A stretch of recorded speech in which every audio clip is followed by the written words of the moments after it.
Serge Sanguinet, Eric Peyraigne, deux têtes nouvelles à la tête du FCL. Pas officiellement encore, on va attendre l'Assemblée Générale qui doit se dérouler rapidement. Oui, l'Assemblée Générale, normalement, elle se passe aux alentours du 15 août, un petit peu après le 15 août.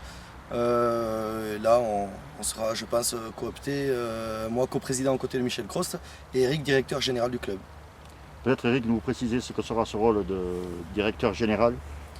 Alors, dans un premier cadre, comme le nom l'indique, ce rôle est surtout important pour structurer le club, pour lui faire passer un palier. Donc ça va de la mise en place de structures, encadrer le personnel existant et l'ensemble des composantes de ce club. Mettre en place aussi une politique de formation pour qu'on fasse évoluer le club dans tous les domaines. Et une mission aussi, on ne va pas dire première, mais capitale, c'est-à-dire d'apporter de nouvelles ressources au club, parce que sans argent aujourd'hui on ne peut pas avoir des ambitions, donc le club a des ambitions, donc il va falloir de nouvelles ressources et là aussi donc on va s'atteler à la tâche, mais on va surtout mettre une piste en œuvre rapidement, on en a déjà mis, et pour que le club puisse passer effectivement ce palier. Voilà. Voilà 2 mois que vous êtes effectivement à la tête du FCL avec Michel Crost et tous les anciens.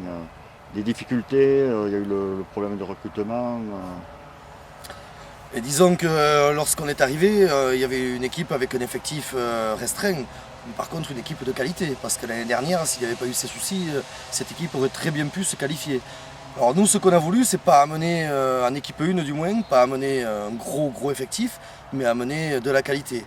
Donc il y a une dizaine de recrues à peine, si je peux dire, par rapport à un groupe de 35 joueurs qu'on a amené, mais de la qualité. Vous avez pu le voir sur la presse. C'est surtout la stabilité de l'effectif qui est intéressante pour les entraîneurs. Oui, voilà, ils peuvent s'appuyer sur l'équipe de l'année dernière et avec des joueurs de qualité cette année. On a choisi aussi des joueurs avec un très bon état d'esprit que l'on connaissait, qui n'amènent pas, disons, un peu de chamboulement dans l'équipe, mais par contre, pour tirer cette équipe vers le haut, des gars qui soient capables sportivement et puis humainement aussi d'amener cette équipe un peu plus haut. Pour ce qui est du directeur général, il y a beaucoup de travail à faire sûrement au niveau dirigeant, au niveau administratif. Effectivement, le club aujourd'hui avait, on va dire, une certaine façon de vivre. Il n'y a aucune critique dans mes propos. Simplement, il faut amener effectivement de l'organisation, du dynamisme. Donc effectivement, il y a de lourdes tâches de travail. Mais bon, il y avait quand même, je tiens à souligner quand même que ils ne nous ont pas attendus quand même. Lourdes existe depuis un long moment et ils se sont quand même pérennisés en Fédéral 1, c'est pas toujours évident. Donc ça veut dire qu'il y avait déjà de la compétence. Ça manque peut-être un peu d'organisation et un regard autre. Bon, c'est vrai que nous, on a passé quelques années au TPR, ce qui nous a permis d'avoir une certaine expertise du monde professionnel et on va essayer donc d'amener, et on va amener le Football Club Lourdes vers cette étape-là. Donc ça passe effectivement par du travail, de l'organisation et je crois que c'est à tous les niveaux.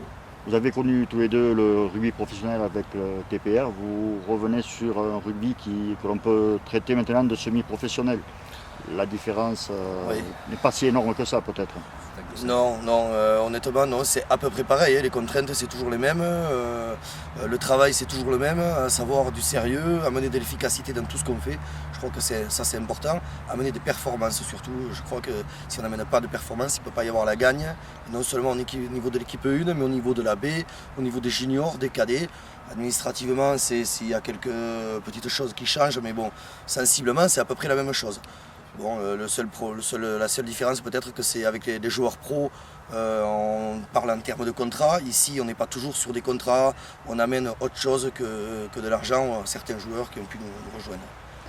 Oh, vous venez de parler des cadets et des juniors, juste quelques mots sur ce qui va être mis en place au niveau de la formation et ce qui est mis en place pour la saison à venir. Alors, pour les cadets juniors, ça je l'avais dit depuis longtemps, depuis le début, c'est une de mes priorités, à Eric aussi, on est très attaché à la formation. Donc cette année, il y aura 92 cadets juniors, je crois que ce n'est pas arrivé depuis très longtemps à Lourdes. Il y aura 2 équipes cadets, 2 équipes juniors, une équipe Philippon, une équipe Balandrade. Alors on regroupe, Valmont va regrouper AD, CMP et Lourdes toujours, et il y a les Pontaquais qui viennent nous rejoindre.